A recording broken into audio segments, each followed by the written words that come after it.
안녕하세요. 저는 2017년도부터 세종행복교회 재림교회에 발을 내딛고 오늘 이 자리까지 오게 된 이충구 집사라고 합니다. 오늘은 제가 이 재림교리를 우리 재림교회에 오면서 도대체 어떻게 믿는 건지 이것 때문에 정말 많이 힘들었었습니다. 그래서 오늘은 제가 이제까지 공부하고 여지껏 봐왔던 말씀 중에서 도대체 믿는 것이 무엇인가, 그리고 어떻게 믿는 것인가, 그거에 대해서 좀 이야기를 나누고 싶습니다. 그래서 제목도 어떻게 믿는 건가요? 로 정했습니다. 먼저 우리는 하나님이 우리를 사랑하시는 사랑을 우리가 알고 믿었노니 하나님은 사랑이시라. 이 하나님이 사랑이시라는 것을 우리 사람이 생각하는 것과 성경이 말하는 사랑이 달라요. 그래서 성경에서는 사랑은 오래 참고, 사랑은 온유하며 시기하지 아니하며, 사랑은 자랑하지 아니하며 교만하지 아니하며 무례히 행하지 아니하며 자기의 유익을 구하지 아니하며 성내지 아니하며 악한 것을 생각하지 아니하며 불의를 기뻐하지 아니하며 진리와 함께 기뻐하고 모든 것을 참으며 모든 것을 믿으며 모든 것을 바라며 모든 것을 견딘다고 말씀하십니다. 우리에게 이런 사랑이 지금 있나요? 우리 오래 참습니까? 우리가 그게 안 돼요. 왜 우리가 이런 지경에 놓였는지 우리 한번 살펴보러 가보시죠. 하나님께서 처음에 피조물을 창조하실 때에 하나님께서는 본인이 사랑이시기 때문에 그 사랑을 모든 피조물을 창조하시고 하나님께서 가지신 그 사랑을 피조물에게 보여주심으로 인해서 피조물이 그 사랑에 감동돼서 하나님께 온전히 하나님을 사랑하는 사람으로, 그래서 하나님만 경배하고 찬양하는 자로 만드셨어요. 근데 그들이 그렇게 되려면 무엇이 필요했냐면 그들에게는 의지의 자유가 필요했어요. 그들이 선택할 수 있는 선택의 힘, 하나님의 말씀에 순종할 건지 말 건지를 선택할 수 있는 그 선택의 힘이 필요했어요. 그것을 우리는 의지의 자유라고 이야기합니다. 그래서 하나님께서 사람을 창조하실 때 하나님이 자기 형상, 곧 하나님의 형상대로 사람을 창조하시되 남자와 여자를 창조하시고, 그래서 하나님께서는 그렇게 사람을 창조하셨을 때 그 아담과 하와의 마음속에는 어떤 생각이 자리 잡고 있었냐면 그들은 하나님께서 생각하시는 것처럼 생각했으며 순결해지기를 원했고 목적은 거룩했습니다. 그래서 그들의 마음 가운데에는 항상 하나님이 좌정하고 계셨어요. 그래서 하나님의 생각이 그들의 생각이 됐고 그들의 생각이 하나님의 생각이 되었었던 그런 존재들이었습니다. 자, 이제 오늘 본론에 들어가기 전에 앞서서 영상을 하나 보여드릴 건데 이 영상의 특징이 있어요. 이게 지금 전 세계적으로 논란이 좀 있는 영상이에요. 왜 그 논란이 됐냐면 이 영상에 흰 옷 입은 여자와 검은 옷 입은 여자들이 나올 거예요. 그리고 이들이 공을 서로 주고받는 패스를 할 겁니다. 이 패스를 할 때 이 흰 옷 입은 여자들이 몇 번을 패스하는지 요거에 논란이 많아요. 남자들은 세는데 어떤 사람은 몇 번이라고 하고 여자들은 어떤 사람은 몇 번이라고 합니다. 한번 누가 옳은지 한번 잘 세어보세요. 남자분들도 여자분들도 이 흰 옷 입은 여자들이 몇 번을 패스하는지 꼭 보셔야 돼요. 눈 부릅뜨셔야 됩니다. 아차하면 놓칠 수 있어요.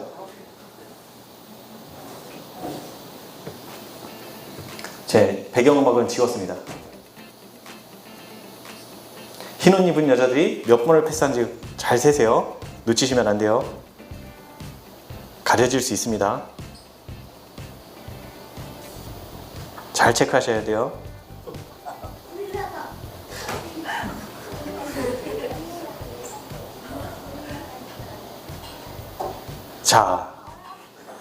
자, 몇 번 패스했어요? 흰 옷 입은 여자들이? 10. 자, 남자 몇 번? 14. 여자분 몇 번? 16? 자, 정답은 16번입니다. 자, 근데 열심히, 나 이거 못 셌다 하시는 분. 여기 집중력이 지금 많이 떨어지신 거예요. 큰일 났어요, 이거. 네, 공부하실 때 열심히 집중하셔야 됩니다. 자, 나 다 세봤다. 다 세봤는데 틀렸는데 어쨌든 세봤다. 세봤다. 세긴 세봤어요. 자, 요 세보신 사람들이 요 질문에 대답을 해보세요. 고릴라 보셨어요? 아니요, 지금 네 하신 분은 안 센 거야. 집중 안 해서 그래. 자, 세신 분들 중에 고릴라 보셨어요? 자, 고릴라 보신 분들은 집중 안 하신 거예요. 자, 제가 지금 여러분들에게 뭘 했냐면 유도 질문을 했어요. 근데 이 유도 질문에 지금 열심히 세신 분들 있죠. 16번, 14번 세신 분들. 이분들은 아마 고릴라 못 보셨을 가능성이 큽니다. 보셨어요? 이유가 있어요. 다 이유가 있기 때문에 이거 일부러 한 거예요. 자, 고릴라 못 보셨죠? 자, 다음에 그 세신 분들은 요것도 보세요. 검은색 여인 나가는 거 보셨어요? 보셨어요? 자, 그 다음에 커튼 배경색 바뀌는 거 보셨어요? 자, 다시 한번 보여드릴게요. 못 보신 분들 어떻게 움직이는지 보세요. 자, 고릴라가 언제 등장하는지 보세요. 자, 등장했을 뿐만 아니라 어떻게 하고 가는지 보세요. 이러고 가요. 그리고 지금 배경색 바뀌었죠, 등 뒤에. 그 다음에 고릴라 등장할 때 검은 옷 입은 여인이 바로 나갑니다. 보세요. 쭉 나갔어요. 나갔죠? 자, 기가 막히죠? 이게 다 열심히 세느라고 저런 일이 벌어졌는지 봤어요? 못 봤어요? 이게 눈 뜨고 코 베이는 거예요. 아셨죠? 오늘 제가 이 영상을 왜 보여드리냐면 2017년도 제가 재림교회에 와서 저게 18년도인가 19년도인가 영상이었는지 기억이 안 나요. 그때 아침 신년 무슨 KBS에서 무슨 기획을 했는데 그때 아침에 어떤 교수가 그게 사회심리학자 교수가 가지고서 이 영상을 들고 나와서 세보라는 거예요. 그러면서 뭐라고 얘기했냐면 지금 저처럼 남자 여자가 세는 게 다르다 하면서 뭘 하냐, 주의를 관심을 어디로만 쏠리게 해요? 흰 옷 입은 여자에게만 관심을 쏠리게 했어요. 그랬더니 무슨 일이 벌어져요? 검은 옷 입은 여자와 고릴라를 못 보고 배경색이 바뀌는 걸 못 봐요. 나 눈 뜨고 분명히 저 영상 봤는데 그래서 제가 거기서 쇼킹했어요. 우리의 오감을 믿게 된다 못 된다? 이해 가셨죠? 오늘 여기서부터 출발하시면 됩니다. 자, 사단이요. 왜 사단이 됐냐면 사단은 하나님께서 창조하신 피조물이에요. 근데 그 피조물이라는 사실을 잊어버리는 사건이 벌어져요. 어떤 대단한 사건이 벌어진 게 아니고 그의 생각 속에서 벌어져요. 이 루시퍼의 마음 가운데 하나님께서 주신 특별한 선물들, 생명과 지혜와 아름다움과 그 모든 자기가 존재하는 그 모든 것이 다 하나님께서 주신 선물인데 그것이 무엇이냐? 자기 것이냐? 하나님께서 주신 것이 아니라 원래부터 내가 가지고 있는 양 생각을 하기 시작해요. 그러니까 무슨 일이 벌어져요? 마음속에 하나님께 대한 감사가 있을까요? 없을까요? 왜 없어요? 그거 하나님께서 주신 거라고 생각해요? 안 해요? 내 거라고 생각을 하니까 뭐가 사라져요? 감사가 사라지는 거예요. 그러니까 무슨 일이 일어나기 시작해요? 이거 원래 내 거니까 옆에 사람이랑 쓱 보면 내게 지금 더 뛰어난지 아닌지 뭘 해요? 비교하고 내 거 더 드러내려고 뭘 하는 생각이 들어와요? 자랑하는 생각이 들어와요. 그러면서 자기를 자꾸 높이는 정신이 자연적으로 자랑하고자 하는 정신이 들어오니까 나 스스로를 자꾸 높이게 되는 일이 벌어집니다. 그러니까 이제 어느 자리까지 넘봐요? 하나님의 보좌까지 넘봐요.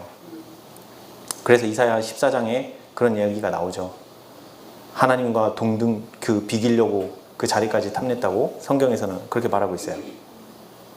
자, 그러면 이런 사단이 이 사람들을 속일 때 물론 이제 하늘의 천사들을 먼저 속였고 다 속였지만 이 사람들을 속일 때 어떻게 속였는지를 보셔야 돼요.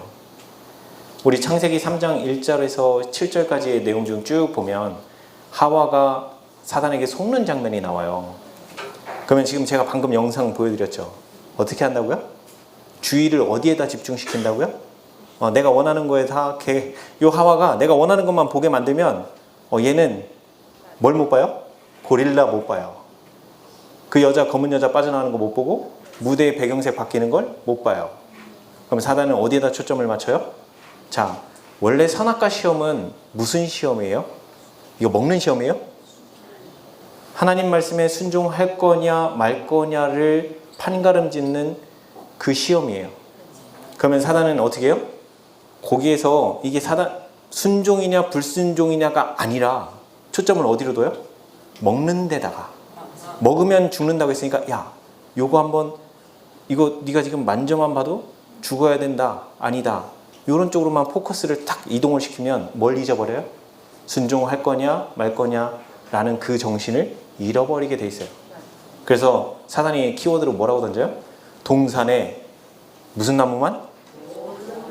왜 모든이라는 걸 넣었을까요? 요게 바로 지금 제가 좀 아까 여러분한테 영상을 보일 때 흰옷만 보세요. 흰옷. 근데 저기 흰옷 안 보는 분들 있죠? 아유, 정신 제대로 차리신 겁니다. 근데 흰옷만 보신 분들은 저에게 속은 거예요. 이해가 되세요?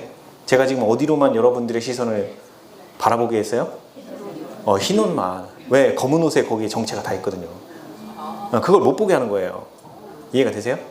그래서 여기서 사단이 지금 뭐예요? 원래 선악과 나무에서만 시험이 있다는 거 사단이 알았을까요? 몰랐을까요? 네, 알았어요. 그러니까 아담과 하와에게, 특히 이 하와에게 이 시험을 걸 때 어떻게 해요? 선악과 나무를 감춰요. 그러면서 모든이라는 말을 넣으면서 하와가 대답을 안 할 수 없게끔 만들었어요. 여러분들에게 만약에 하나님께서 선악과만 먹지 말라고 했는데 갑자기 누가 질문을 해. 모두 먹지 말라고 했어? 그러면 어떻게 해요? 그거 아니, 그죠? 요거예요, 요거. 그렇게 해서 아니? 라고 하면서 뭔가 대답을 끌어낼 수 있으면 다음 대화가 이어질 수 있습니다. 그러면서 하와의 생각 속에 자기의 생각을 슬며시 밀어 넣으면서 나중에 이 선악과를 따먹는 지경까지 생각을 끌고 간 거예요. 그래서 사람은 그렇게 속았어요. 자, 사단이 하늘에서 하늘 천사 3분의 1을 이런 방법으로 똑같이 속였고요. 사람도 똑같은 방법으로 속였어요. 그러면서 이 사단이 왜 죄의 원흉이 됐냐, 이게 중요해요. 우리는 죄를 전가시킨다는 개념을 배웠어요. 물론 내가 죄가 전가돼서 나에게도 오늘날 죄를 가지고 태어난 채로 이렇게 살고 있습니다. 그러면 우리가 죄를 예수님께 내어드리면 예수님께서 나중에 사단에게 그 죄를 다 돌려줄 거예요. 그럼 왜 사단에게 그 죄를 다 돌려줘야 되냐는 거예요. 왜 사단이 죄의 원흉이 됐냐는 거예요. 그것은 하늘에서 이 하나님의 아까 그 사단이 자기가 피조물이라는 사실을 잊어버리는 순간 그가 하나님과 동등된 내가 하나님 자리에 올라가리라, 북극 지폐 그 높은 산에 거기에 그 구름 위에 나도 좌정하리라, 이런 마음을 품으면서 하나님과 비기려고 하면서 그가 어떻게 하면 하나님을 이길 수 있을까를 연구하다가 요거다. 하나님의 율법, 하나님의 법, 그 온 우주를 통치하는 그 법에 문제가 있다라고 제기를 해야 되겠다라고 하면서 그가 하나님의 이 온 우주를 지배하는 그 법에 흠집을 만들고자 뭐라고 얘기해요? 하나님의 율법에 문제가 있습니다 라고 의문을 제기하기 시작했어요. 그 의문이 단순히 그냥 가볍게 제기한 게 아니고 3분의 1의 천사를 속이면서 그들에게 사단의 불평불만하는 감정을 그 생각 속에 밀어 넣으면서 그 생각을 3분의 1의 천사가 받아들이니까 마음속에 불평불만이 일어나요. 그러니까 어떻게 돼요? 사단이 그걸 이용해서 온 그 나머지 3분의 2의 천사들과 그 온 우주 거민들에게 무엇을 심냐면, 자, 여기 이들의 감정이 이렇게 일어나는 것이 하나님의 율법에 그 법에 문제가 있어서 이런 부조화 현상이 일어난다 라고 하면서 나머지를 속이려고 시도를 해요. 근데 결국에는 실패했죠. 그리고 하늘에서 쫓겨나는 일이 벌어졌어요. 그런데 그가 거기서 뭘 주장했냐면, 내가 하나님께서 세우신 정부보다 더 뛰어난 정부를 세우리라. 그 율법보다, 하나님께서 세우신 율법보다 더 뛰어난 법을 내가 만들어서 다스리리라. 그러면서 자기 편을 모은 것이 그 타락한 3분의 1의 천사예요. 그리고 쫓겨난 다음에 이제 누구를 포섭을 하려고 해요?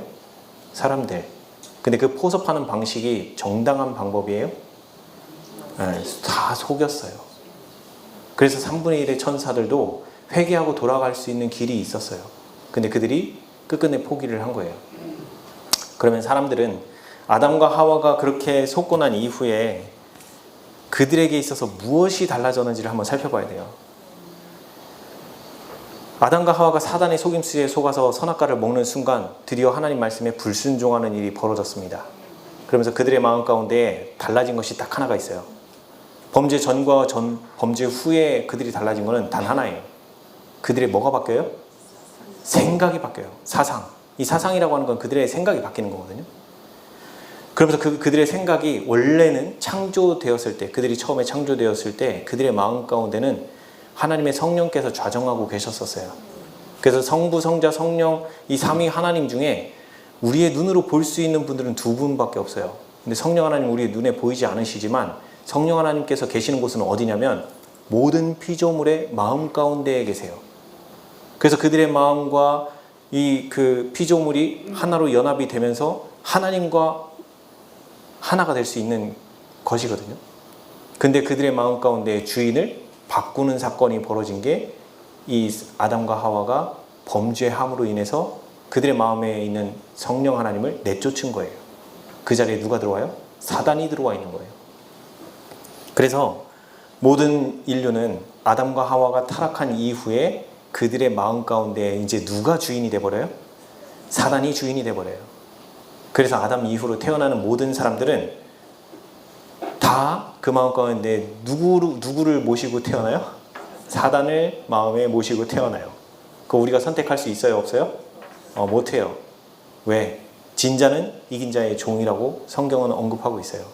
그렇기 때문에 우리 스스로는 이제 더 이상 우리 마음의 주인을 다시 내쫓고 바꿀 수 있는 게 그 길이 없어요.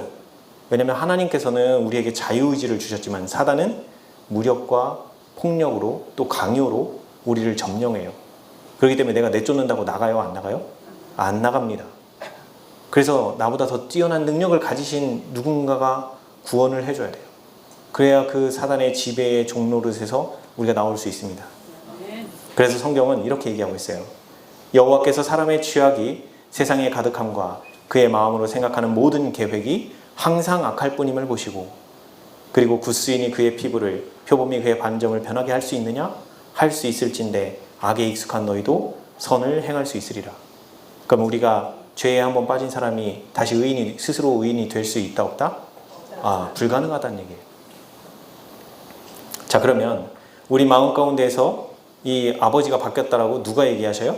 예수님께서 뭐라고 말씀하시냐면 예수께서 이르시되 하나님이 너희 아버지였으면 너희가 나를 사랑하였으리라. 근데 뭐 한다고요? 너희들이 내 말을 들을 줄 알지 못한다. 너희는 너희 아비 마귀에서 났으니 너희 아비의 욕심대로 너희도 행하고자 하느니라. 그 사단 마귀는 진리가 그 속에 없으므로 진리에 바로 서지 못하고 그가 거짓말쟁이요 거짓의 아비가 되었습니다. 처음부터 살인한 자고. 그래서 우리의 주인이 어떤 주인이에요? 살인하고 거짓말하고 진리가 없는 그 자가 지금 우리의 주인이 되어 있는 거예요. 그래서 예수께서는 이 땅에 오셔서 뭐라고 말씀하시냐면 무엇이 문제다? 입에서 나오는 것들은 마음에서 나오나니 이것이야말로 사람을 더럽게 하느니라. 마음에서 나오는 것은 악한 생각과 살인과 간음과 음란과 도둑질과 거짓 증언과 비방이니. 자, 우리가 회개할 때 하나님 저 미워했어요. 살인했어요. 간음했어요. 도둑질했어요. 비방했어요. 거짓 증언했어요. 이거 갖고 회개하시는 건가요? 맞나요? 이건 어디서 나오는 결과라고요? 마음에서 나오는 결과예요. 그러니 이런 것들 갖고 회개를 하면 무슨 일이 벌어져요? 계속 회개해도 끝도 없는 거예요. 그러니까 결국엔 그 근원이 어디라는 거예요? 마음이 문제라는 거예요. 누가 말씀하셨어요? 예수님께서. 마음이 문제라고 철저하게 예수님께서 말씀하셨어요. 그러니 우리의 마음을 바꾸지 않는 이상은 우리 마음속에서는 이 악한 생각과 살인과 간음과 음란과 이런 것들이 계속 나올 수밖에 없습니다. 그래서 근본적인 싸움은 뭐냐면 우리 마음을 바꾸는 거예요. 근데 내가 바꿀 수 있어요? 없어요? 나에게 그런 능력이 없다고 성경은 이미 앞에서 선포하셨어요. 우리는 우리 스스로 마음을 바꿀 수 있다 없다? 못 바꾼다. 그래서 우리가 사단의 종으로 태어났을 때 성경은 이렇게 말합니다. 마음으로 떨고 눈으로 쇠하고 정신으로 산란케 하시리니 내 생명에 의심나는 곳에 달린 것 같아서 주야로 두려워하며 내 생명을 확신할 수 없을 것이라. 내 마음의 두려움과 눈에 보는 것으로 인하여 아침에는 이르기를 아하 저녁이 되었으면 좋겠다 할 것이요 저녁에는 이르기를 아하 아침이 되었으면 좋겠다 하리라. 이게 무슨 말씀이냐면 죄인들은 자신의 생각이 곧 그의 고소자가 되므로 범죄한 양심의 가책보다 더 심한 고문은 있을 수 없는데 이는 죄인에게 밤이나 낮이나 늘 안식을 주지 않기 때문이다. 우리가 왜 안식에 들어가야 되는지 아시겠습니까? 우리가 죄를 하나 범할 때마다 우리 마음 가운데 일어나는 그 양심의 가책, 죄의 죄책, 이 무게를 우리가 감당할 수 있어요, 없어요? 그래서 여기서도 뭐라고 얘기해요? 시대의 소망에서 그것만큼 고통스러운 게 없대요. 죄인에게 있어서 가장 고통스러운 거는 양심의 가책, 내 마음을 쓰라리게 하고 아프게 하는 그 무게를 사람 스스로가 감당할 수 없대요. 그러니까 거기서 쉼을 누리지 못하니까 사람에게 뭐가 없다? 안식이 없다고요. 태초에 하나님께서 천지를 창조하시고 6일째에 사람을 만드시고 7째 날에 뭘 주셨어요? 안식을 주셨어요. 근데 우리가 범죄한 이후에 안식을 누려요? 못 누려요? 늘 양심의 죄책과 이 죄의 무게 때문에 우리가 거기에 짓눌려 살아요. 그거에 사로잡혀서 병들고 고통당하고 자살하고 무기력하고 우리가 늘 이런 상태로 살아가고 있었어요. 근데 우리가 지금 뭐가 문제였다? 이것이 내 문제였다? 아니요. 내 마음속에 있는 그 사단이 내 마음을 점령하고 있으니까 지금 이런 문제가 생긴다는 거예요. 아시겠죠? 요약을 해보면 인류가 타락한 후에 달라진 점은 여기 몇 가지가 있어요. 자, 진 자는 이긴 자의 종이라고 성경은 이야기합니다. 그래서 모든 인류는 우리 사상, 우리 마음의 주인이 지금 누구에게서 누구로 바뀌어요? 하나님에게서 사탄으로 마음의 주인이 바뀐 거예요. 그러면서 우리는 태어나면서부터 누구의 사상을 가지고 태어날 수밖에 없어요? 내 주인의 사상을 자동으로 가지고 태어날 수밖에 없었어요. 그래서 우리는 뭘 활용할 수 없냐? 의지의 자유를 활용할 수 없어요. 왜? 의지를 강제하는 사탄이 있고 의지를 자유롭게 활용할 수 있게 하는 하나님, 그 사탄과 하나님의 대결이 이 땅에서 우리 마음 가운데에서 벌어지는 거예요. 이것이 대쟁투예요. 아시겠습니까? 우리의 대쟁투는 우리의 사람과 사람 간에 발생하는 이런 문제가 아니에요. 내 마음 가운데서 벌어지는 문제예요. 오늘 김철원 선교사님 앞에서 말씀하셨잖아요. 아픈 사람들이 와서 뭐 한다고요? 병 낫게 해달라고 기도를 해요. 근데 하나님의 뜻은 지금 그게 아니에요. 너의 마음을 고쳐주고 싶은 거예요. 근데 지금 정작 뭘 못 봐요, 우리는? 내 마음이 이렇게 고통당하고 짓눌려 있는 거를 깨닫지를 못해요. 아픈 중에도. 그러다가 복음을 만나니까 어떻게 바뀌어요? 아까 그 시를 말씀해 주시는데 너무 감동이 돼갖고 막 우느라고 정신이 없었어요. 그게 우리가 그런 싸움입니다. 그래서 우리가 이 사단을 받아들임으로 인해서 자연적으로 율법의 정죄, 그 죄의 종노릇을 할 수밖에 없어요. 그런데 더 중요한 건 뭐냐면 사단의 사상을 가지고 태어나는 우리는 뭘 몰라요? 죄가 얼마나 흉악한지조차를 몰라요. 왜냐하면 죄와 너무도 짝짝꿍이에요. 사단이 나하고 너무 잘 맞아. 그거조차도 인식을 못해요. 그리고 더 심한 건 뭐예요? 하나님의 사랑을 안다 모른다? 전혀 모른 채로 태어납니다. 그래서 우리 보고 하나님께서 어떻게 해요? 천연계를 바라보라. 그리고 내가 내 선지자 종을 너에게 보내니 그의 말을 들으라. 그리고 너의 생각을 버리고 나에게로 오라. 라고 하는 그 메시지를 우리가 그렇게 못 들어요. 이게 우리의 문제예요. 자, 그러면 어떻게 하는 것이 믿는 건가? 먼저 이사야 1장 4절에서 6절에 하나님 말씀은 이렇게 주어집니다. 슬프다 범죄한 나라요 허물진 백성이요 행악의 종자요 행위가 부패한 자식이로다. 그들이 여호와를 버리며 이스라엘의 거룩하신 이를 만홀히 여겨 멀리하고 물러갔도다. 너희가 어찌하여 매를 더 맞으려고 폐역을 거듭하느냐. 온 머리는 병들었고 온 마음은 피곤하였으며 발바닥에서부터 머리까지 성한 곳이 없이 상한 것과 터진 것과 새로 맞은 흔적뿐이거늘 그것을 짜며 싸매며 기름으로 부드럽게 함을 받지 못하였도다. 여기 5절에 있는 너희가 어찌하여 매를 더 맞으려고 라고 되어 있는데 이거 누가 때리는 거예요? 하나님께서 때리나요? 사단이 때리는 거죠. 왜요? 그 위에 보면 빨간 거에 여호와를 버리며 만홀히 여겨 멀리하고 물러갔도다. 하나님을 버리고 멀리 물러갔는데 하나님이 쫓아가서 막 두드려 패요? 네, 하나님은 절대 폭력을 행하시는 분이 아니에요. 그럼 누가 때리는 거예요? 사단이 때려요. 어디에다 때린다고 나와 있어요? 온 머리는 병들었고 온 마음은 피곤하였으며. 왜 머리를 때리고 마음을 때려요? 좀 전에 우리를 제일 고통스럽게 하는 게 뭐라고요? 양심의 가책, 죄책. 그거 어디서 벌어지는 싸움이에요? 내 머리, 특히 머리 중에 어디? 전두요. 그래서 우리가 이 새천사 의료선교 세미나에서 우리가 왜 육식을 포기하고 채식을 드셔야 되고 왜 이렇게 몸을 관리하는 데 있어서 먹는 게 이렇게 중요하다고 얘기를 하는 거냐면 이 전두엽 안에서 벌어지고 있는 이 싸움에 있어서 우리의 먹는 게 많은 영향을 주기 때문에 그래요. 우리가 육식을 계속하면 내 충동을 억제하는 능력이 점점 약화돼요. 저도 이거를 깨닫고 알고 나서는 그래서 결심을 했어요. 음식을 끊기로. 돼지고기에 소주에 담배에 온갖 거 다 하고 다녔습니다. 근데 그거 하나 끊어내는 게 정말 괴로웠어요. 오랫동안 그 악한 습관들 배어있는 거 그거 끊어내는데 너무 힘들었어요. 그런데 내 스스로는 끊었다가도 다시 재발해서 다시 먹고 다시 피고 했는데 하나님을 의지하니까 끊어졌습니다.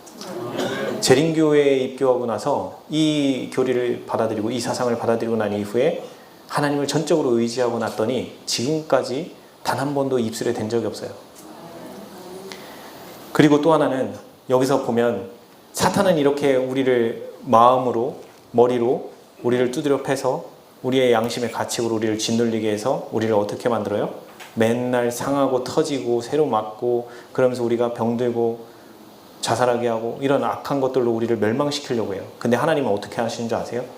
여기 오렌지색 보이세요? 오렌지색. 하나님은 그런 우리를 슬퍼하세요. 그리고 그런 우리를 보면 그걸 짜며 싸매며 기름으로 부드럽게 함을 받지 못하였도다 라고 되어 있는 이 부분을 어떻게든 고쳐주고 싶은 게 하나님의 마음이에요. 이것이 하나님께서 우리를 향한 사랑 중에 그 사랑입니다. 하나님은 우리에게 노한 눈으로 쳐다보지 않으세요. 범죄하고 실패하고 넘어져 있다 하더라도요, 우리를 어떻게든지 고쳐주셔서 그 슬픔에서 건져내주고 싶으신 거예요. 그러면 하나님께서는 사단을 정복하셔야 되는데, 그리고 또 우리를 구원하시려면 사단을 이기는 방법을 우리에게 알려주셔야 되잖아요. 하나님은 어떻게 하시는지 한번 볼게요. 사단이 하나님 정부에 반역을 했단 말이죠. 그죠? 반기를 들었어요. 자기 정부를 세우겠다고. 그런데 하나님께서는 그 반역을 힘으로 정복해서는 안 된다. 무력으로 강요하는 일은 사단이 통치하는 곳에서만 찾을 수 있을 것이다. 하나님의 권위는 선과 자비와 사랑의 기초를 두고 있고, 우리가 사용할 수 있는 방법은 이러한 원칙들을 뭐하는 거? 제시해 주는 것이다. 그래서 예수님이 이 땅에 오셔서 어떤 싸움을 싸우셨는지 한번 살펴보겠습니다. 광야에서 갈바리까지 사단의 분노의 폭풍이 무자비하게 치면 칠수록 하나님의 아들은 어떻게 해요? 더욱더 굳게 하나님의 손에 매달리셔서 그 피로 물든 그 길을 헤치고 나아갔다라고 말씀하십니다. 사단의 모든 노력은 그분의 선과 자비와 사랑에 기초한 그 흠없는 품성을 더욱더 순결하게 빛내줄 뿐이었다. 예수님은 말과 행동으로 뭐 하셨어요? 하나님의 선과 자비와 사랑의 그 원칙을 말과 행동으로 다 제시해주고 계셨습니다. 그래서 사단이 고난을 주면서 예수님을 고난 가운데서 어떻게 흔들려고 했었냐면, 사단은 구주를 모욕하는 일에 잔인한 폭도들을 동원했고, 그래서 그분을 노하게 하거나 보복을 하게 하는 마음을 갖게 하거나 그분으로 하여금 신적인 이적을 행하셔서 자신을 스스로 구출하게 함으로써 구원의 경륜을 무산시키려고 한 것이 사단의 목적이에요. 그래서 그 어떠한 도발에도 예수님께서 만약에 말과 행동으로 거기에 동조하는 것이 조금이라도 드러나면 예수님께서 이루시려고 하셨던 구속의 경륜은 바로 실패하게 되는 것이었어요. 왜?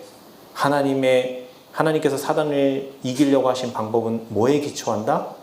자비와 선과 그 사랑으로, 그거에 기초된 방법으로만 사단을 이기실 수 있으셨어요. 그래서 한마디 명령으로 하늘 군대를 불러와 자기를 돕게 할 수 있고 신성의 위엄을 번쩍이심으로 공포에 쌓인 폭도들을 당신의 시야에서 몰아내실 수 있는 그분이, 그런 능력이 있는 그분이 어떻게 하신다고요? 가장 비루한 모욕과 폭행을 더할 나위 없이 침착하게 감내하셨사. 이것이 예수님이 우리의 모본이신 거예요. 우리가 예수님을 믿고 따른다라고 하면 우리 앞에 이런 시련과 고난이 온다 하더라도 우리는 어떻게 한다? 하나님의 아들은 더욱더 굳게 하나님의 손에 매달리셔서 이걸 우리가 해야 된다라는 거예요. 우리도 하나님께 온전히 매달리면 우리도 어떻게 될 수 있다? 그 모든 상황에서도 침착하게 그 모든 상황을 감내할 수 있다는 겁니다. 그것이 하나님께서 우리에게 주시는 능력이고요. 그것이 우리에게서 비춰지는 하나님의 영광입니다. 십자가 사건을 통해서 예수님께서는 우리에게 이루어 주신 것들이 여러 가지가 있습니다.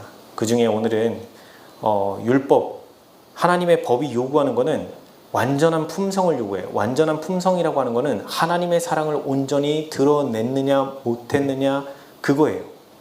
그래서 인류는 하나님의 거룩한 율법의 요구를 충족시킬 수 있다 없다? 없다.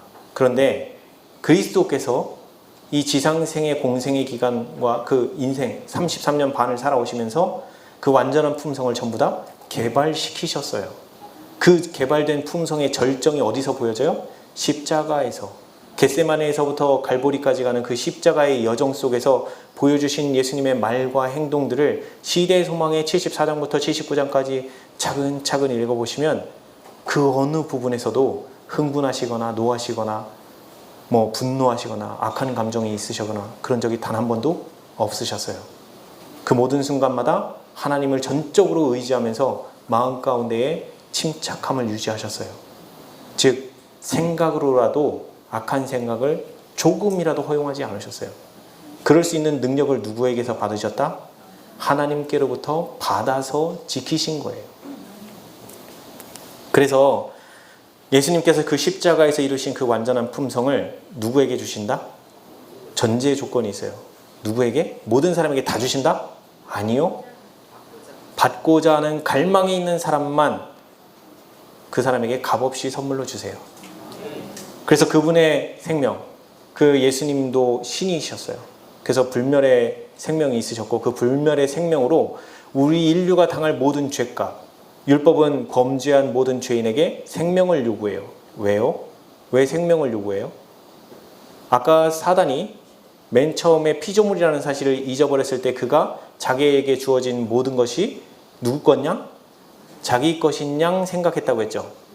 그러면 하나님께서 주신 걸 걷어 가보시면 그가 스스로 존재할 수 있는 존재인지 피조물인지 드러날 거 아니에요.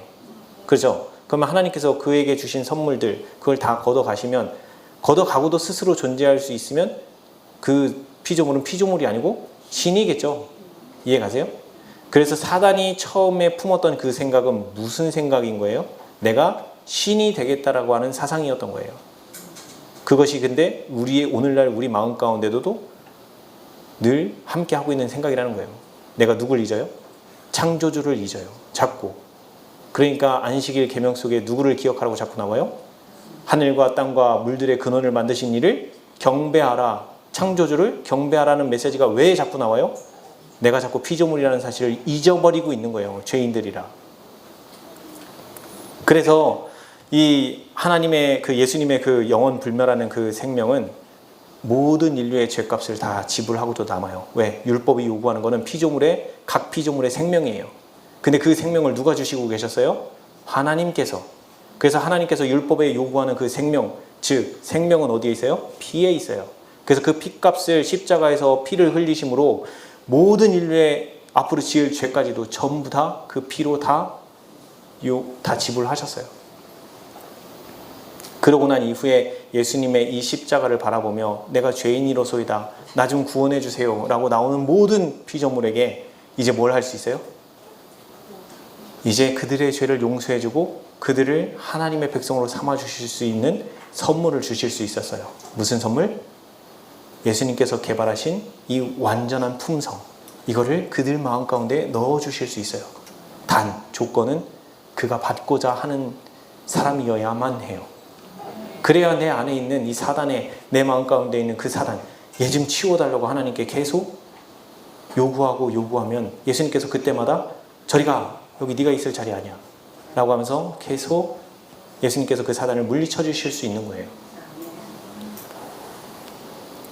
그럼으로써 율법의 의가, 즉 예수님께서 개발하신 그 완전한 품성이 우리의 말과 행동을 통해서 비춰지게 되면, 그럼으로써 율법의 의가 그리스도를 믿는 자에게서 성취가 되는 거예요. 자, 이 십자가 사건은 요한복음 19장 30절에 있는 화이트보인 주석에, 자, 예수님께서 예수께서 신 포도주를 받으신 후에 이르시되 다 이루었다 하시고 머리를 숙이니 영혼이 떠나가시니라 라고 하는 이 다 이루었다라고 하는 이 장면에 화이트보이는 뭐라고 주석을 달아놨냐면, 하나님은 이제 공의와 자비가 한데 섞으실 수 있으셨다. 그 다음에 다 이루었다. 인류에게 다시 한 번 더 기회를 주겠다. 구속의 값은 치루어졌다. 그러면 무슨 기회를 주신 걸까? 요한복음 17장 17절에 화이트보인 주석에 또 이런 글들이 나옵니다. 요한복음 17장 17절은 그들을 진리로 거룩하게 하옵소서, 아버지의 말씀은 진리니이다. 자, 마음에 역사하시는 하나님의 영에 성확해 하시는 힘은 사람들을 인도하여 하나님의 계명을 순종하는 길에 행하게 하신다. 하나님이 에덴에서 아담에게 주셨던 바로 그 시험, 무슨 시험이요? 선악과 시험이 뭘 하는 시험이라고 했죠? 과일 따먹는 시험이에요? 하나님 말씀에 순종할 건지 불순종할 건지를 선택하는 시험이었어요. 그죠? 그래서 아담에게 주셨던 바로 그 시험을 모든 인간 가족들에게도 주실 것이다. 우리도 그가 서 있던 위치, 즉 아담이 서 있던 위치와 똑같은 위치에 서서 사단의 음성에 귀를 기울이고 하나님을 불순종할 건지, 아니면 하나님의 말씀에 귀를 기울이고 그 말씀에 순종할 건지를 보시는 제2의 시험을 받게 되었다. 자, 우리가 왜 제2의 시험을 받아야 돼요? 먼저 하나님께서 모든 피조물에게 뭘 주셨어요? 의지의 자유, 하나님의 말씀에 순종할 건지 말 건지를 선택하는 선택력, 선택의 자유를 주셨어요.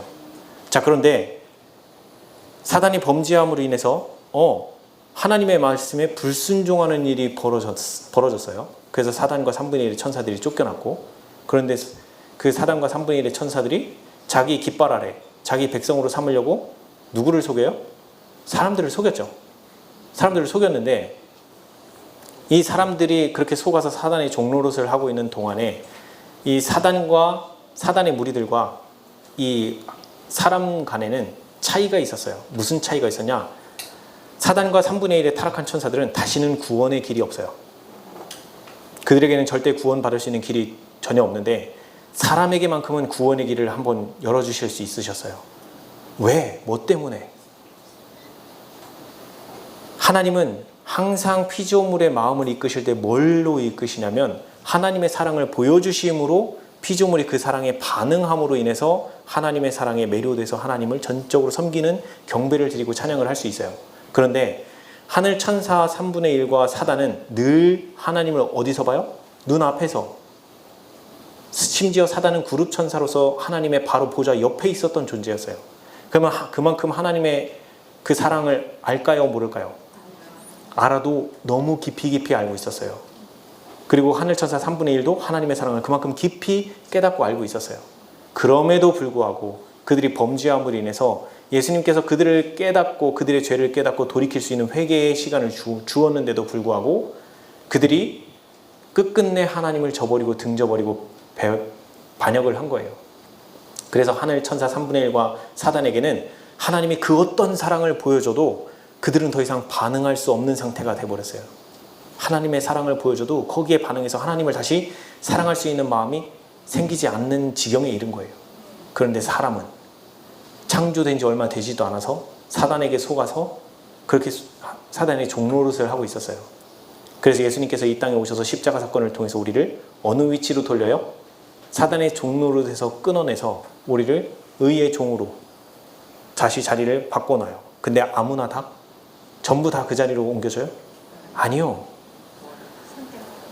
죄의 종노릇으로 살고 있는 우리들에게 하나님의 기별자들을 보내시고 복음이 무언지를 들려주게 하시고 자꾸 모든 사람들에게 하나님의 사랑이 무언지를 천연계를 통해서 알려주시고 복음을 통해서 전파되게끔 해서 그 메시지를 듣고 나오고자 갈망하는 그들에게 회개의 심령을 주셔서 내가 진짜 죄인이로소이다라고 하며 하나님 앞에 나오기로 결심한 자들, 그들을 바로 그 즉시 끊어내서 의의 종의 자리로 옮겨서 이들에게 하얀 옷을 입히십니다. 의의 두루마기를 입히십니다. 그러면 이들이 다시 의의 종으로 왔는데 이제 무엇을 봐야 돼요? 이들이 의지를 제대로 활용할지 안 할지 테스트를 거쳐야 되는 거예요. 그래서 그들이 하나님 말씀에 계속적으로 순종해 나가는 삶을 살 것인지 말 것인지를 봐야 되는 시험이 주어져야만 했어요. 그래서 그들에게는 하나님께서 더욱더 크신 사랑을 보여주면서 그들의 그 악한 마음 속에 있는 그 사단의 악을 물리치기 위해서 하나님의 사랑을 바라보고 하나님, 저 스스로 이 사단의 이 악한 마음을 제가 스스로 바꿀 수가 없어요. 저 좀 도와주세요. 라고 하는 그 도움의 손을 내밀 때 하나님께서는 그때마다 그의 마음을 정결하게 해주시고 정결하게 해주시고 이런 일들을 하실 수가 있게 되는 거예요. 그러면서 우리가 의의 옷을 입고 의의 옷 속에서 아직까지도 내 더러운 게 비칠 때마다 예수님께 그 더러움을 가지고 나와서 씻김 받기를 원하는 사람들, 그런 사람들의 마음을 계속해서 씻겨주심으로 나중에는 완전히 깨끗해지는 일이 벌어집니다. 그래서 우리는 예수 그리스도께서는 우리의 모본이신 이유가 그리스도께서는 당신의 생애와 죽음을 통해서 하나님의 공의 그리고 그분의 자비를 손상시키지 않고 하나님의 공의는 하나님의 자비를 손상시키지 않을 뿐만 아니라 죄는 용서받을 수 있고 하나님의 율법은 의로우며 온전히 순종할 수 있다는 사실을 입증하셨고 또 예수님 믿는 사람들이 그렇게 예수님을 의지하며 나올 때 그들에게도 그것이 충분히 증명이 되어지는 이런 일들이 벌어지는 거예요. 그의 이 마지막 시대에는 하나님의 율법에 온전히 순종하는 것이 가능하다는 것을 우리 14만 4천인들, 나중에 늦은 빈침을 받는 그 사람들이 이제 증인이 돼서 온 우주 거민과 사단의 모든 무리들 앞에서 하나님 말씀에 온전히 순종할 수 있다는 걸 증명하는 증인들로 서게 될 겁니다. 자, 그리스도의 능력은 어디에 있어요? 말씀에 있습니다. 그래서 그리스도의 능력을 힘입어 죄악적 습관의 사슬을 끊어낼 수 있습니다. 그래서 야비한 사람은 경건하게 될 수가 있고 술 주정뱅이가 술을 마시지 않을 수 있고 방탕한 자는 순결하게 될 수 있습니다. 그래서 사단의 모습을 가졌던 그 사람은 하나님의 형상으로 다시 한번 재창조될 수 있습니다. 이런 모든 변화는 뭐라고요? 이적 중에 이적이라요. 하나님께서 우리에게 지금 보여주시는 가장 큰 이적은 뭐냐면 죄인이 마음의 변화함을 입어서 하나님의 말씀에 순종하는 사람으로 바뀌는 거예요. 하늘 천사들도 놀라서 도대체 저것이 어떻게 저렇게 가능한 것인지 궁금해하고 알고 싶어하는 것 중에 하나입니다. 그래서 말씀에 의하여 이룩된 변화야말로 말씀의 가장 깊은 신비들 중에 하나이다 라고 말씀하고 계십니다. 우리는 어떻게 해야 하는가? 우리의 온 마음을 성령께서 지배하시도록 어떻게 해야 돼요? 하나님의 성령께서 생각과 마음을 지배하실 때에 회개한 영혼에게서 새 노래가 터져 나온대요. 왜? 이는 자신의 경험 가운데서 하나님의 약속이 성취되었음을 분명히 경험하기 때문에 그래요. 그래서 그의 허물과 죄가 용서되었다는 것을 그는 분명히 깨닫고 알게 됩니다. 그럼으로써 믿음으로 의롭다 하심을 얻고 우리 주 예수 그리스도로 말미암아 하나님으로 더불어 우리는 마음 가운데 화평, 안식을 얻을 수 있게 됩니다. 더 이상 양심의 가책에 눌리거나 그걸로 인해서 짓눌리는 그런 일을 당하지 않습니다. 우리는 그래서 내가 그 하나님의 마음으로 마음의 변화함을 입었다 하더라도 우리는 이러한 경험을 했다고 해서 그 그리스도인이 팔짱을 끼고 그를 위해서 성취된 것으로 만족해 하고만 있으면 된다 안 된다? 왜 안 될까요? 영적인 왕국에 들어가고자 결심한 사람은 흑암의 왕국의 군대의 지원을 받는 온갖 거듭나지 않은 성질의 세력들과 분노가 그를 대적하고 있다는 사실을 발견할 것이다. 즉 이것이 생각 싸움이라는 걸 깨닫는 순간 내 머릿속을 한번 돌이켜보세요. 잘 살펴보시면 온갖 잡생각과 온갖 나를 무너뜨리게 하는 생각들이 내 머릿속에 쉴 틈 없이 들어옵니다. 그래서 사도 바울은 뭐라고 해요? 항시범, 항상 기뻐하라, 쉬지 말고 기도하라, 범사에 감사하라. 왜 쉬지 말고 기도해야 돼요? 내 머릿속에 쉴 틈 없이 들어오기 때문에 그래요. 그 악한 생각과 정욕과 이런 것들이. 그래서 날마다 우리는 어떻게 하냐면 날마다 헌신을 새롭게 하고 날마다 악과 맞서 싸워야 한다. 여기서 헌신이 뭐예요? 나 자신을 드리는 거예요. 내 마음을 하나님께서 가져가 주시고 제 마음을 정결케 해달라고 나 자신을 하나님께 내어드리는 거예요. 이것이 헌신입니다. 그래서 그런 헌신을 자꾸 하면서 날마다 악과 싸우기를 예수님의 능력을 의지해서 예수님 도와주세요. 이길 수 있도록 도와주시고 저의 이 악한 생각과 마음들 가져가 주세요. 라고 하면서 날마다 하나님께 나오는 그들에게는 어떤 일들이 벌어지냐면 옛 습관들, 악으로 기울어지는 유전적 기질은 언제나 나를 지배하려고 지배권을 주려고 내 마음 가운데서 분투할 것이래요. 나에게 심겨진 예수님의 씨앗, 이 복음으로 해서 새 마음이 만들어진 그 새 마음과 본래 내가 가지고 있던 이 옛 마음이 내 마음 가운데서 전쟁이 벌어지기 시작하는 거예요. 그래서 그리스도인은 언제나 경계해야 돼요. 뭘 경계해야 돼요? 지금 내 생각의 출처가 지금 내가 말하고 행동하려고 하는 이 생각이 하나님께로부터 온 건지 아니면 내 본래 사상, 나에게 사상을 심어준 그 사단의 사상에서 출발한 건지를 늘 살펴야 해요. 그래서 그리스도인은 언제나 경계하여야 하며 그리스도의 능력으로 누구의 능력? 그리스도의 능력으로 반드시 승리하고자 뭐 해야 돼요? 노력해야 한다. 자, 우리 편에서의 노력이 있나요? 없나요? 우리 편에서 할 게 없어요? 할 게 없어요? 그러면 믿기만 하면 됩니다라고 하는 거 사실이에요? 아니에요? 우리 편에서 믿음을 행사하면 우리 편에서도 할 일이 있어요. 하나님의 능력을 의지하고자 매달리는 것이 우리가 해야 할 일이에요. 그러면 그 하나님의 능력이 내게 와서 이 사단의 모든 악한 것을 정복할 능력을 내게 주셔요. 그리고 그걸로 인해서 내 죄악이 승리되는 그 기쁨과 그 감사를 경험하고 맛보는 거예요. 자, 지난번에 충청 장막봉에 그 김종훈 목사님이라고 네팔 선교 자급 선교를 하시는 그 목사님이 오셨어요. 그분이 설교하신 내용 중에 제 자신을 참 너무 다시 한번 되돌아보게 하는 말씀이 있었습니다. 잠시 들어보겠습니다. 어떤 분이 질문을 하셨어요? 여자분이요? 잠시만요.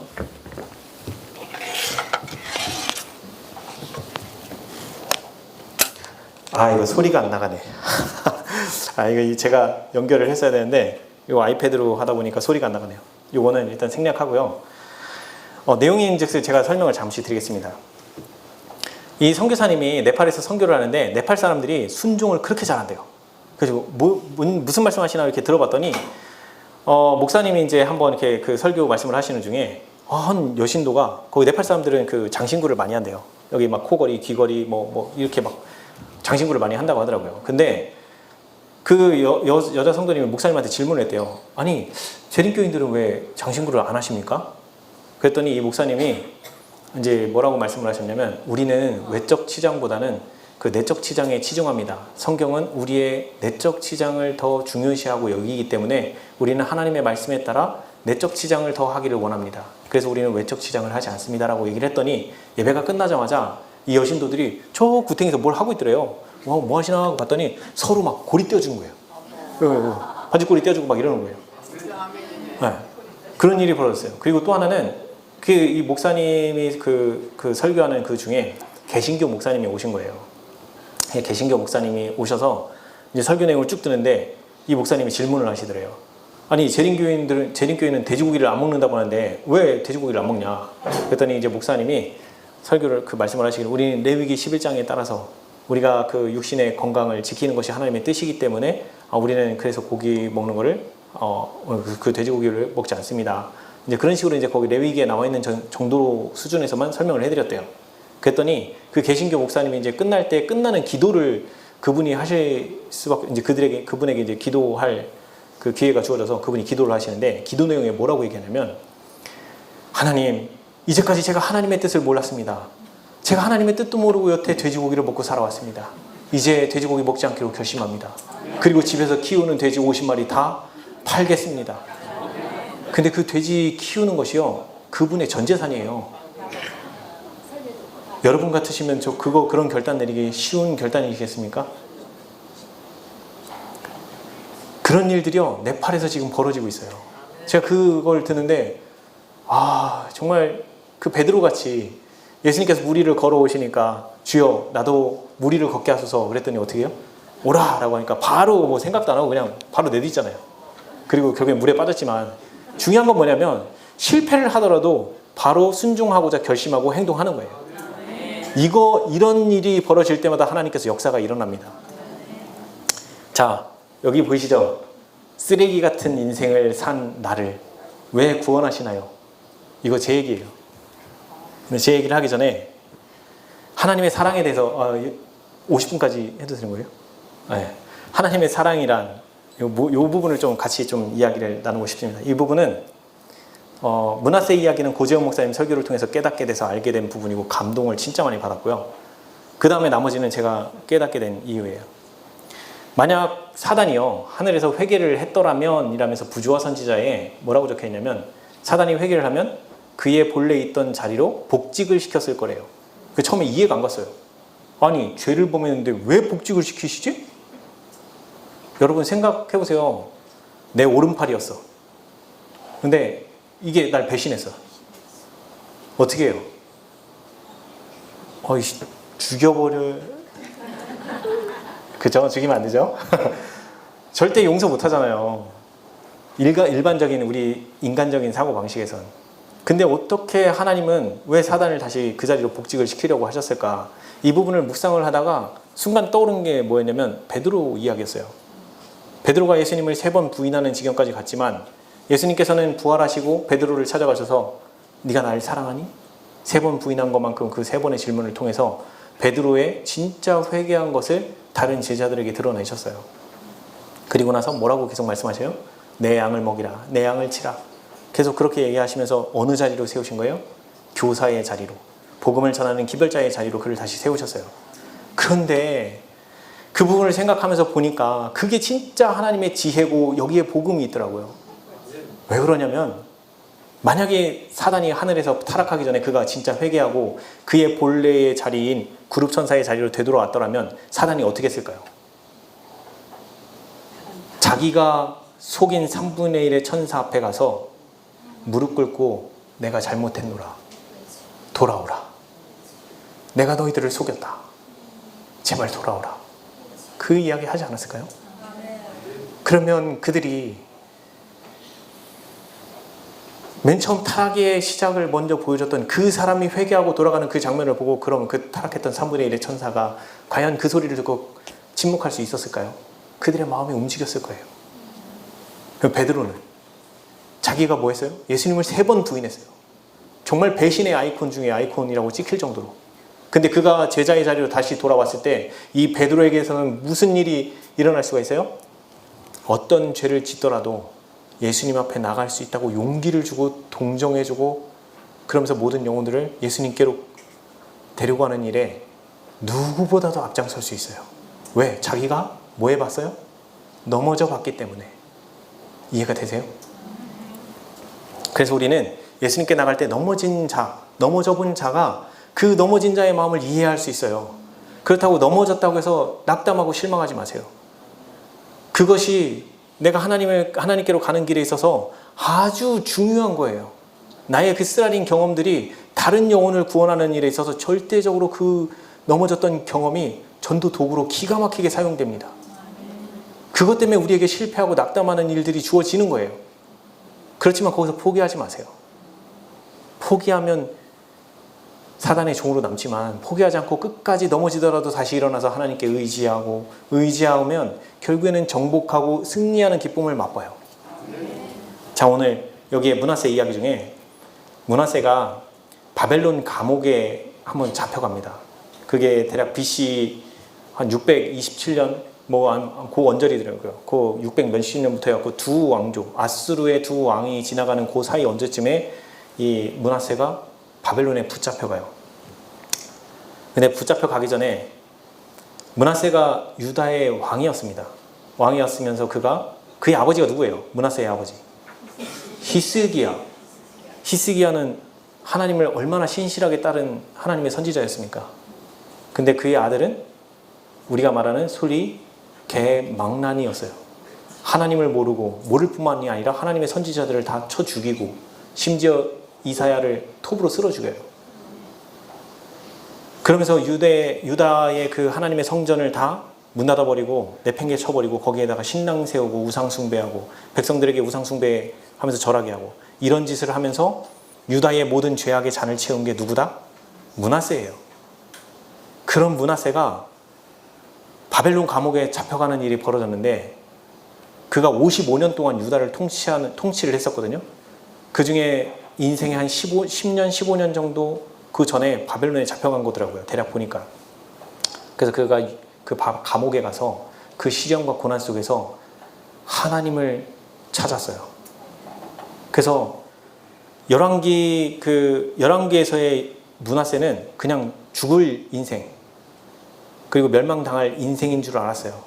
근데 역대하에서는 므낫세가 회개했다라는 기록이 나와요. 하나님 앞에 그가 회개를 했더니 하나님이 그를 어디로 돌려요? 다시 유대 왕으로 돌렸어요. 이런 일이 있을 수 있나요?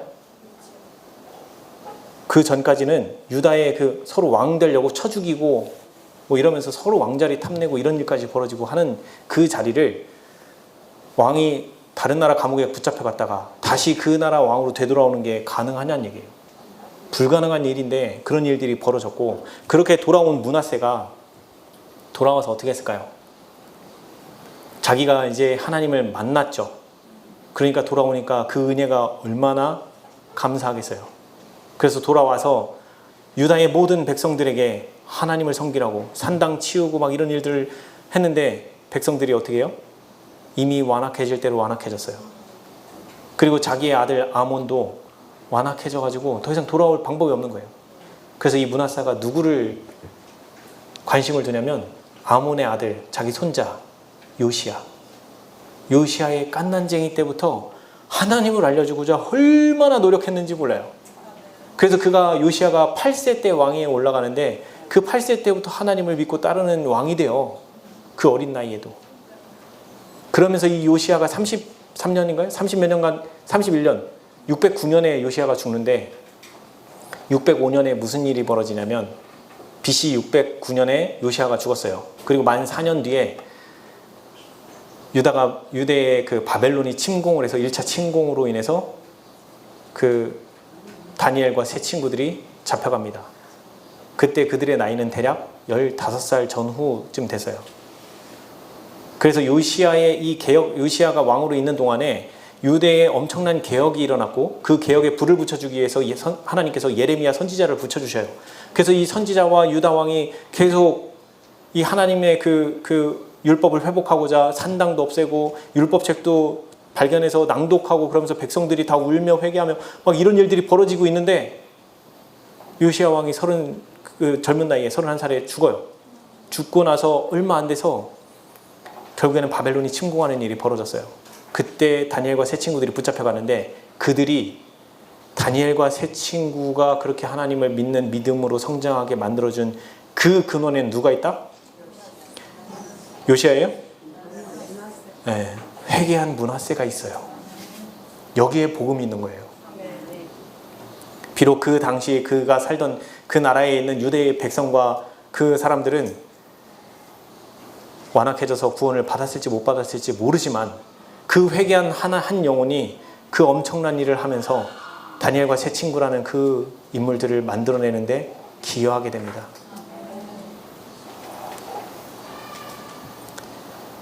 다른 거 다 생략하고요. 이건 이제 저의 경험이에요. 여러분들에게 오늘 이 경험 중에 하나를 좀 같이 공유하고 싶어요. 뭐 다 얘기하기에는 시간이 여유롭진 않을 것 같고요. 이게 제가 이제 여기 재림교회에 와서 이 영적 투쟁이 뭔지를 몰랐어요.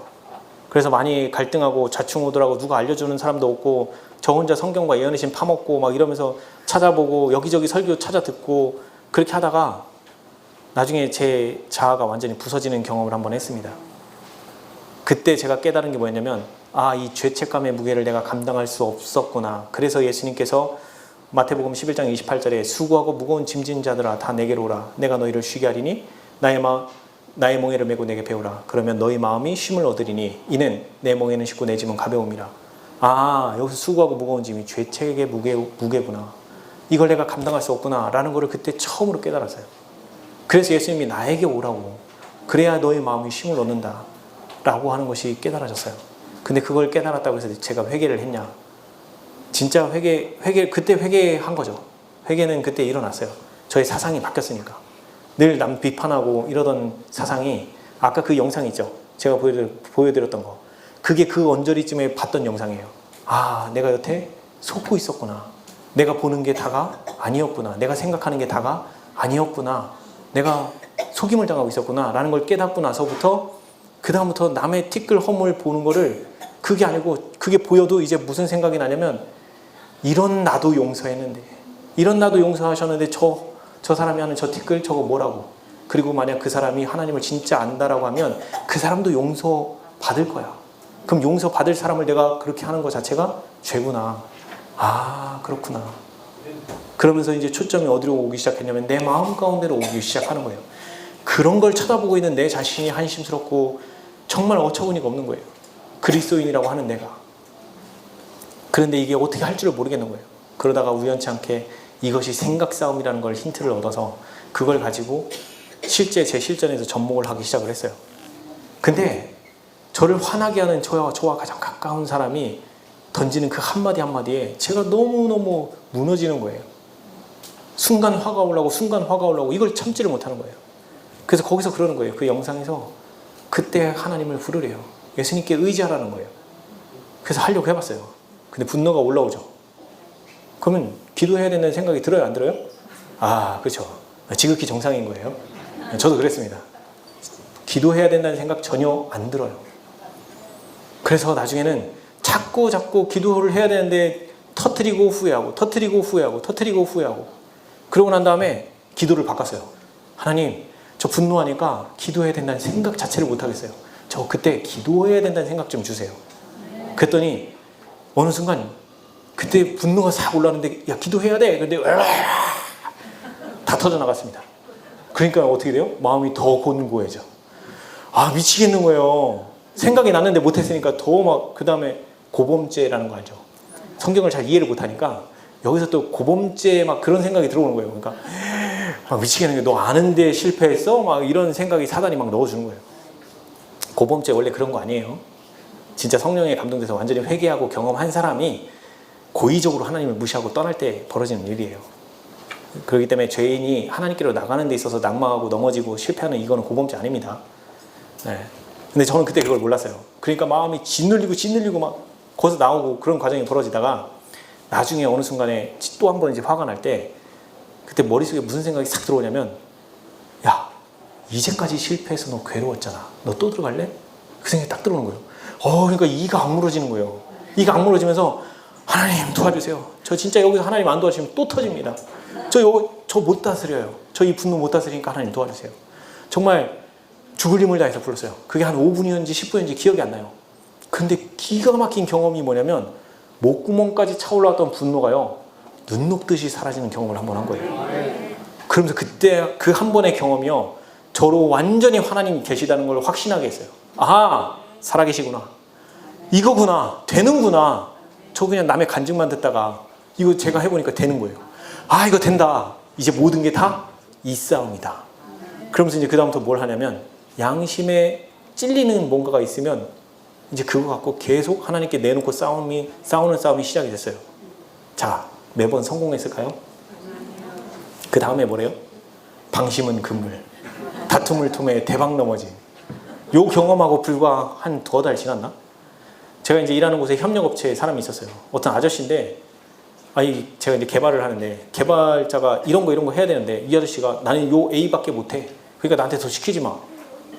아니, 돈을 몇백만 원씩 받으면서 와갖고, 이것까지 해줘야지 되는데, 그걸 자기가 안 한다는 거예요. 자기 롤이 아니래. 막 승질이 나는 거예요. 미치겠더라고요. 자꾸 그 사람이 안 하면 그 일이 자꾸 저한테 오니까. 그러니까 그때는 이제 막 첫 싸움을 승리하고 된 지 얼마 안 되니까 기도를 계속 하고 있어야 된다는 이거를 모르고 있었어요. 그러니까 어떻게 해요? 뭐라고 하니까 분노가 또 올라와요.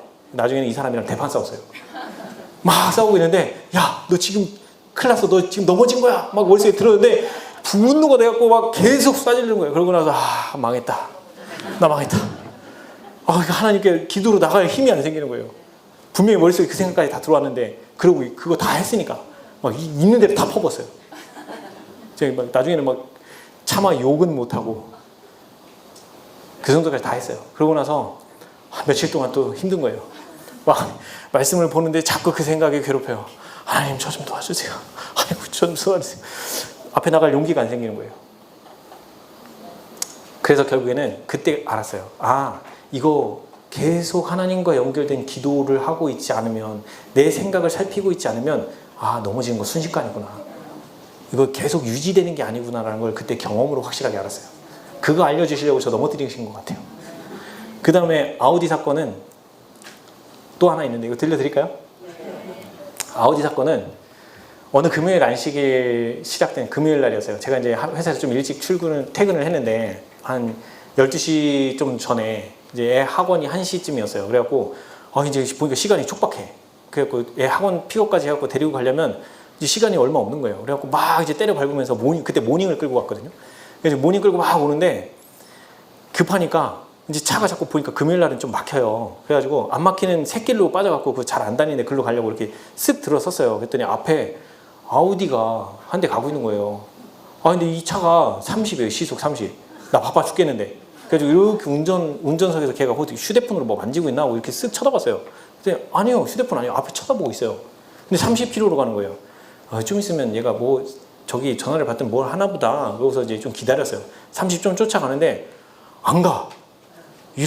나 바빠 죽겠는데. 그래서 딱 차가 안 오는 데라 그냥 확 제껴갖고 웅 해갖고 이제 왔어요. 이제 그 길 거기 차가 안 다니는 데서 이제 오다가 신호에 딱 걸렸는데, 신호에 딱 걸려갖고 이제 빨간불로 대기하고 있는데 아까 그 아우디 있죠. 갑자기 뒤에서 킥 소리 나는 거예요. 그래갖고 백미러로 뚝 쳐다봤더니 아까 그 아우디예요. 이 웃긴 놈이네. 내가 저기 할 때는 빨리빨리 있지만 안 가고 이제 끽 소리 냄새 오나. 그랬더니 차에서 문을 열면서 내리는 거예요. 내리더니 사태가 뭐가 좀 안 좋아. 날 보고 오는 거예요. 오더니만 제 창문을 탁탁 쳐요. 오더니만 첫 마디가 뭐라는 줄 아세요? 무슨 운전을 그따위로 하세요? 저한테 그렇게 들었어요. 딱 보니까 나이가 저보다 어려 보여요. 뭐 많아봐야 제 나이. 근데 지가 나를 언제 봤다고? 이 생각을 딱 하는 순간 갑자기 왜 배꼽 밑이 뜨끈뜨끈해지면서 여기서 뭐가 이렇게 막 점점 불타오르는 거예요. 그때가 요 첫 경험 하고서 좀 한참 지난 다음에요. 그래서 요 싸움이 한번 대박 사건 한번 넘어졌고 그거까지 알고 났었어요. 그러니까 이제 그 다음부터 하나님 도와주세요. 지금 저 이거 분노 못 다스리니까 저 여기 안 가게 도와주세요. 그래서 그때 또 다시 기도를 시작하고 있었어요. 근데 마음이 안 바뀌어요. 전에는 처음에 할 때는 기도하면 그렇게 바뀌었는데 지금 사태가 좀 안 좋아요. 안 바뀌어. 근데 지금 이놈이 창문 밖에서 뭐라고 하냐면 나오시라고, 뭐 하냐고. 그래가지고 제가 왜 나가야 되냐고. 그랬더니 딱 한마디가 나와서 차 닦으래요. 이건 또 무슨 생뚱맞은 소리냐고. 왜 내가 차를 닦아야 되고, 왜 내가 나가서 네 차를 닦아야 돼? 이 생각을 하니까 또 막 끌어오르는 거예요. 그래서 하나님 도와주세요. 저 이거 마음 좀 바꿔주세요. 어떻게 해야 되냐고요. 저 피할 길을 열어달라고. 가만히 생각을 해보니까 제가 가서 안 닦으면 싸움을 하게 된 거예요. 지금 애 픽업도 해야 되는데 여기서 싸워? 픽업? 그리고 오늘 무슨 날? 금요일. 안식일? 예비일. 지금 어떡하지?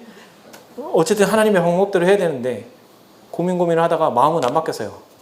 나가서 싸워서 이길 것 같지도 않고 그래서 싸우는 것도 포기했고 닦기 싫어 죽겠는데 기분 더럽게 나쁜 표정으로 뭐 닦을 게 있나 하고 봤더니 무릎 담요가 있어요. 무릎 담요를 끄집어내서 정말 닦기 싫은 표정으로 그런데 갑자기 머릿속에 무슨 생각이 쓱 드냐면 야, 너 이미 자존심 굽혔네? 라는 생각이 싹 들어오는 거예요. 그러네. 이미 닦고 있잖아. 야, 그럼 빨리 닦자. 빨리 닦고, 빨리 나 지금 갈 게 바쁘니까 빨리 닦아주자. 거기서 이제 한 손으로 하는 거를 두 손으로 막 닦기 시작했어요. 근데 그때 마음이 또 바뀌는 거예요. 야, 이왕 닦아주는 거 너 옛날에 세차 해봤잖아. 그러니까 기분 좋게 닦아주자. 그냥 빨리 닦아주고 그냥 빨리 가자. 그래갖고 그래? 확 닦아줬어요. 그런데 여기도 됐네? 여기도 됐네? 여기도 됐네? 그럼 이제 적극적으로 닦아줬어요. 다 닦아주니까 이미 마음은 뭐 분노하는 감정은 다 날아갔고요. 이제 마음은 바뀌었어요. 근데 이제 궁금한 거예요. 내가 왜 닦아야 되는지를 알아야 될 거 아니에요. 난 지금 이유도 모르고 닦고 있었는데 그래가지고 그 친구한테 물어봤어요. 내가 진짜 궁금해서 그러는데 내가 차를 왜 닦아야 되는 거예요? 물어봤어요. 근데 그 친구가 뭐라고 얘기하냐면 이제 얘기를 하는 거예요.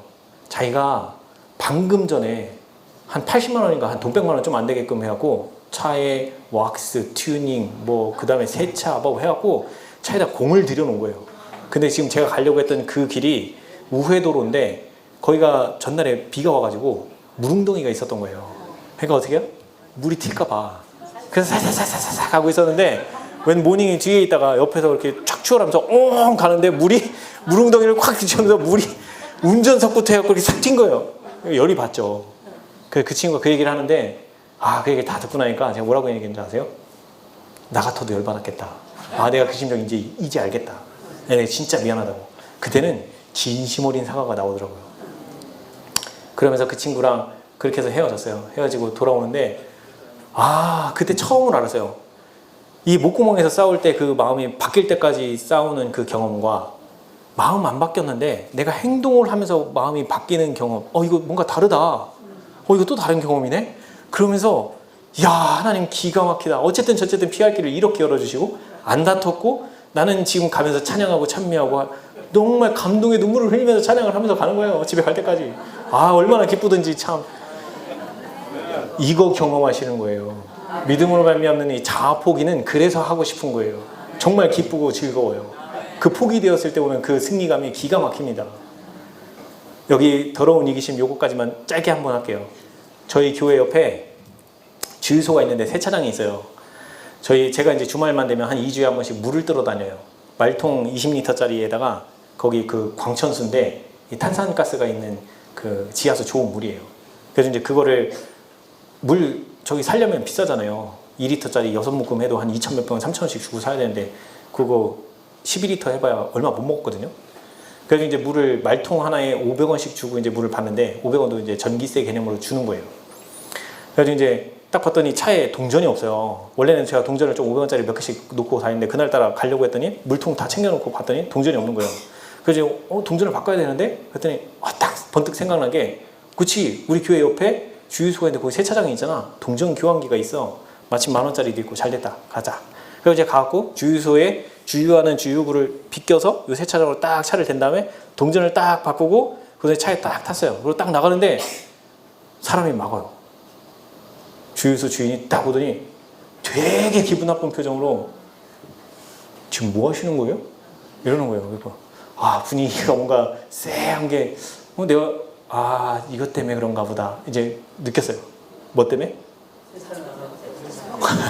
동전만 바꾸고 아무것도 안 하고 그냥 가니까 뭐예요? 이 괘씸죄로 저한테 온 거예요. 그래서 제가 딱 오면서 인상 딱 찌그리는데 눈치가 챘어요. 이거 어떡하지? 변명을 어떻게 해야 되나? 뭐 그러는데 그 사람이 이제 딱 그 얘기해요. 지금 뭐 하시는 거예요? 죄송합니다. 제가 동전을 좀 바꿨습니다. 그러니까 뭐 하시는 거냐고요? 죄송해요. 제가 동전이 좀 급해서 바꿨어요. 뭐 하시는 거예요? 죄송합니다. 그 다음부터 아무 말도 못했어요. 그러면서 그 사람이 하는 얘기가 당신은 여기서 이거 하얗고 동전을 바꿔가지만 나는 수고롭게 은행 가서 동전 교환에다가 바꿔서 집어넣는 거 아닙니까? 최소 바꿨으면 세차라도 하시든가 뭐라도 하시고 가면 제가 뭐라고 하겠습니까? 근데 동전만 딸랑 바꿔가면 그거 내가 노력한 거 당신 그렇게 하라고 지금 내가 이렇게 한 거예요? 이런 소리를 하는데 할 말이 없는 거예요. 얼굴이 화끈화끈거렸어요. 정말 쥐구멍이라도 들어가고 싶었어요. 근데 지금 제가 이 경험을 한 게 언제예요? 요 아우디 사건, 분노 사건 다 지나고 난 다음에. 그런 다음에 요 경험을 한 거예요. 그러니까 뭘 알아요? 하나님과 온 우주 거민이 뭘 봤다? 저의 이 모습을 봤다. 이 사람에게도 창피하지만 지금 내가 그리스도인이라고 하면서 이런 짓을 하고 있더라. 정말 고개가 숙여지고 죄송했습니다. 근데 그날 감사했어요. 왜 그러냐면 제 안에 그런 이기심이 있다는 걸 보여주셨다라는 생각이 딱 들으면서 하나님 감사합니다. 제가 이런 존재군요. 제가 이래서 더 하나님 앞에 무릎 꿇고 나가야 될 이유가 또 생겼습니다. 그때 진짜 그런 말씀을 드리게 됐어요. 여러분들께 딱 하나 드리고 싶은 말씀은, 아까 제가 분노하는 이 경험, 거기서 눈녹듯이 사라진 그 경험은 정말 미련한 싸움이에요. 왜 그러냐면 여러분들의 생각 싸움을 놓치면요, 어디로 내려가면 바로 감정으로 이어집니다. 감정으로 이어지면 감정이 최후의 폭발은 어디서 일어나요? 여기 목구멍까지 분노가 일어나는 이 지점은요, 100번 싸우면 99번 져요. 그렇게 싸움에서 이기기가 어려운 지점이에요. 하나님을 의지하더라도 왜 이기기가 어렵냐? 이 욕구, 분노하고자 하는 그 욕구가 미친 듯이 올라오는데요, 기도해야 된다는 생각을 눌러버려요. 그래서 어디서 싸우는 게 제일 현명하냐? 머릿속에 생각으로 들어올 때 거기서 싸우는 게 제일 현명한 거예요. 그러면 두 개의 차이가 있어요. 목구멍에서 싸울 때는 분노가 끌어올랐죠. 기도로 이기면 이 분노가 눈녹듯이 사라지는 경험을 해요. 근데 생각으로 들어올 때는 감정으로 이어졌어요? 안 이어졌어요? 안 이어졌죠. 그러면 좀 전과 같은 그 눈 녹듯 그런 경험은 없어요. 근데 마음의 평안이 있어요.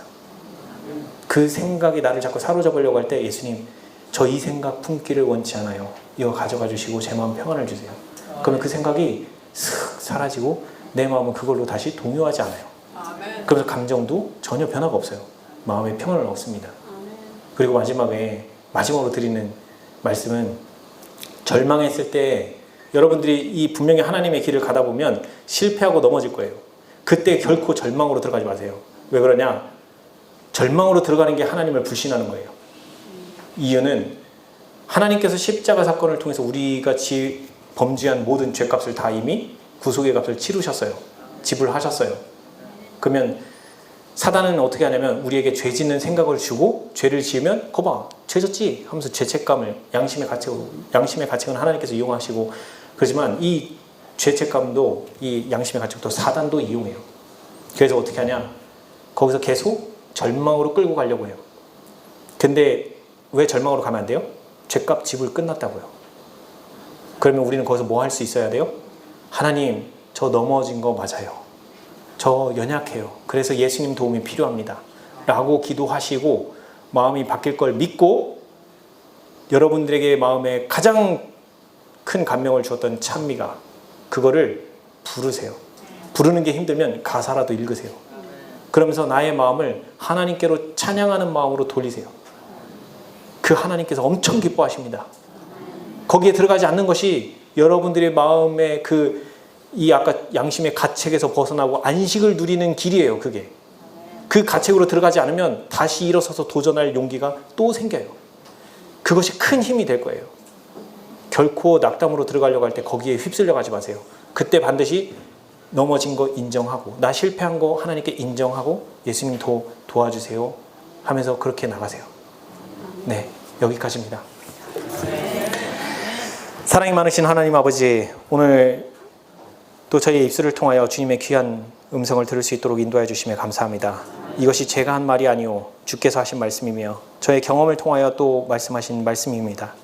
아버지, 이 경험이 저만 한 것이 아니고 우리 모두가 함께 할 수 있도록 도와주시고, 물론 비록 제가 경험을 하였다 하더라도 언제든지 넘어질 수 있는 연약한 존재임을 잊지 않습니다. 우리 모두 또한 연약한 존재임을 잊지 않게 하여 주시고 매 순간마다 주님만 의지하게 하여 주시옵소서.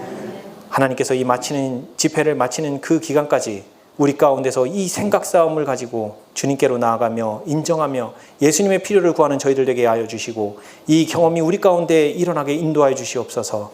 사랑과 은혜가 풍성하신 우리 주 예수 그리스도의 이름으로 간절히 기도드리옵나이다. 아멘.